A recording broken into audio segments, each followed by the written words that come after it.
Hello, this is Marina Sirtis, and it's my great pleasure to introduce the latest production by the Lockdown Theatre Company. It's called CEDE, CEDE, not SEED, and it's by Rohan Candappa. The piece is performed by Nell Hardy. Enjoy.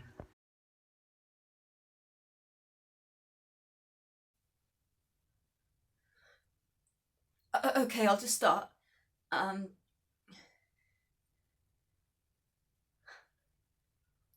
the internet is great, isn't it? Cyberspace, the whole thing. This whole new world where we do so much stuff. Anything really. Meet, work, play, shop, laugh, cry, dream. And you're watching this, me, on the internet. On YouTube, maybe, or somewhere else, on your laptop, or your iPad, or your phone, because that's the thing, isn't it? Watching films on phones. You can do anything on your phone, can't you? Via the internet. So the internet is incredible. But did we invent it? The internet, did we humans invent it? This whole new space that, 40, 50 years ago just didn't exist. Did we invent it? I mean, how likely is that? Oh, but of course we invented it, or if not we, then what's his name? Tim Berners-Lee, Sir Tim Berners-Lee, and cyberspace. The whole concept of cyberspace, wasn't that writer William Gibson? These things didn't exist before. They thought of them, so oh yes, we invented this vast new realm with our computers, our code, our digital digits, our zeros and ones are herded and corralled and milked electrical impulses. We invented it. But is that likely? Let's okay, who discovered America? So that's Christopher Columbus, right? I know that's disputed, but let's just go with it for a moment that Christopher Columbus discovered America. I mean, that was a commonly held belief for a long time. But America was already there. Like the landmass that was America and everything that was on it was already there. And the only thing that Christopher Columbus actually discovered was the extent of the West's ignorance. All Christopher Columbus actually discovered was the extent of the West's ignorance. I mean, it's absurd, isn't it? How can you discover a place where people are already living? It would be like turning up on your first foreign holiday, your first trip on a plane, and arrogantly proclaiming that you'd discovered Italy or China or Africa, anywhere really. But isn't that our problem? That we believe that everything revolves around us. It's so deep in us, this arrogance. It colours everything. Okay, here's a question. So what happens in the morning? Every morning, sunrise, and what happens every evening? Sunset. I mean, that's what happens. It's sunrise, sunset, sunrise, sunset, sunrise, sunset every single day. Except that's not what happens. The sun doesn't rise. The sun doesn't set. The earth spins. And as it spins, the little bit of Earth that we are standing on tilts towards the sun and then tilts away from the sun, so it appears to us with our limited, egotistical imaginations that the sun rises, that the sun sets, but we are not the centre. The sun doesn't revolve around us. We spin, the Earth spins. We are not the centre. So I'll ask the question again. Did we invent the internet? Did we invent cyberspace? Or did we just discover the extent of our ignorance? Right, so you've got that. You've got that possibility.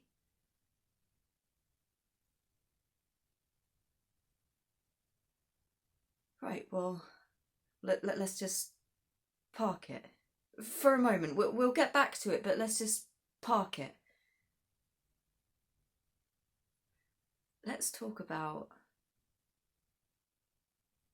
War of the Worlds, the movie, or Independence Day, or what's that latest one? The latest one where aliens are invading.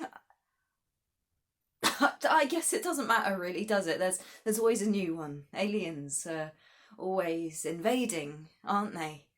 It's something for the CV, perhaps. You know, school, uni, gap year, invade a planet. But anyway, so the point is that there's always a lot of hardware. Like the aliens always have a lot of hardware, a lot of alien technology that is just awesome, that we stand no chance against. But somehow we fight back.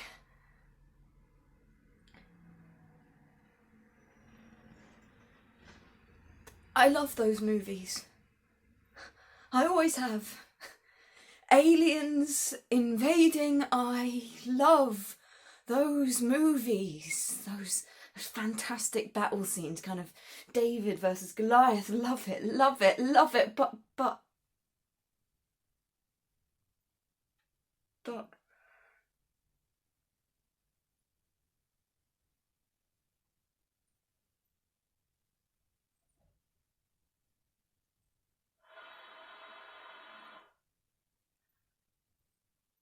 what if the aliens don't want to fight? I mean, they still want to conquer Earth. Who knows why? Maybe it's an alien career development thing, you know, part of their job spec, their KPIs, conquering planets. But so maybe that's how alien workers get promoted by their alien bosses. But anyway, so there they are, the aliens, wanting to conquer planets, but they're kind of getting jaded with the whole fighting bit. Maybe it goes a bit like that TV show, The Apprentice. I mean, they're always looking for the next big thing, because aliens are super intelligent, right? I mean, that's a given. All A-star grades, or I suppose they would be getting star grades, wouldn't they, considering where they're coming from? But maybe they're not even in a rush. Maybe aliens aren't in a rush. Maybe one of our years is nothing more than a second to them. But then one day, one of the aliens, probably some snotty-nosed upstart alien brat, parents too rich, on a work experience day in his dad's office, and his dad works in the alien department for invading planets and conquering shit. So this kid looks up from his Nintendo and says, "Guys, why fight at all?" And then he goes on to say that the fighting is kind of messy, so why not do something different? And then all of his dad's alien mates look at him like he's some kind of idiot child who clearly doesn't understand how planet invading and conquering works. But the dad, the alien dad, knows that even though his son is a smart ass and can be very, very annoying, he does sometimes have good ideas. So he gives him the Sharpie, points him to the whiteboard.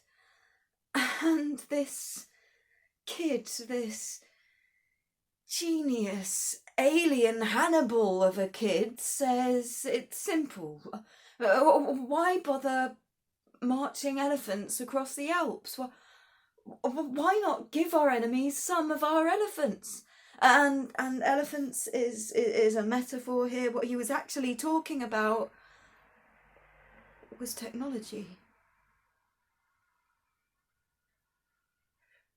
Why not give our enemies some of our technology and make it technology that is so wonderful, so full of possibilities of practical, intellectual, financial, emotional, efficiency generating possibilities, that they embrace that technology, let it embed and ensnare and invade every aspect of their lives, so that they and everything they do is entirely dependent on it.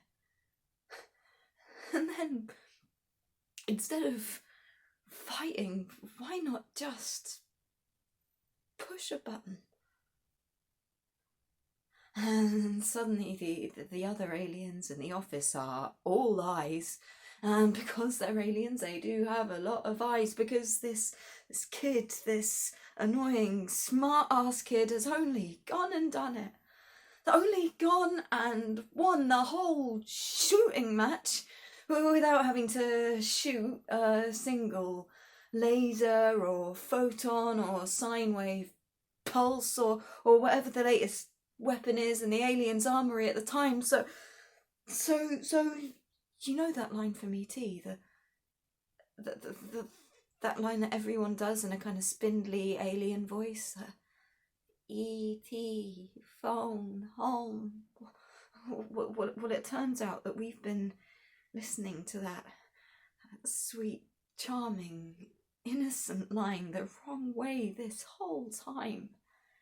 Because we've been thinking, oh, how cute, he needs to call home, he's just like us. But when it comes down to it, when all of those ETs out there decide that the time has come to turn our home into their home, all they're gonna need to do is call our phones.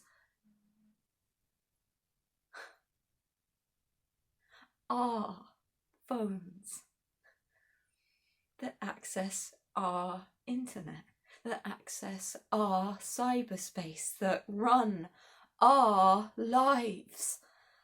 And this isn't even about them planting malware in the system, because the system is the malware. You don't have to hack a system when the system is the hack, and what has actually been hacked is us.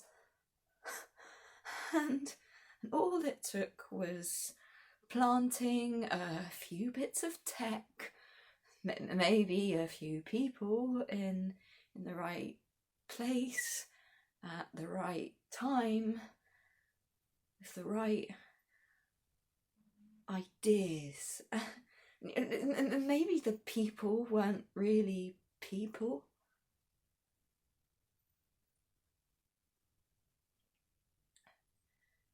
So they seeded us.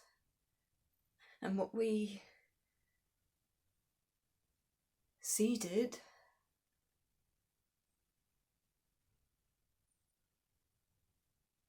was control.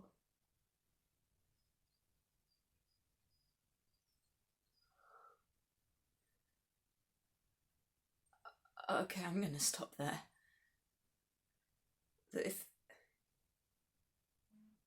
If anything happens to me,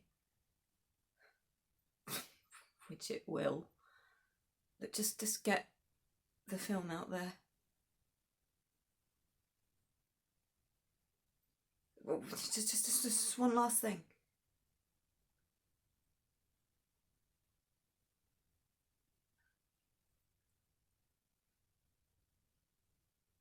Are you watching this on your phone?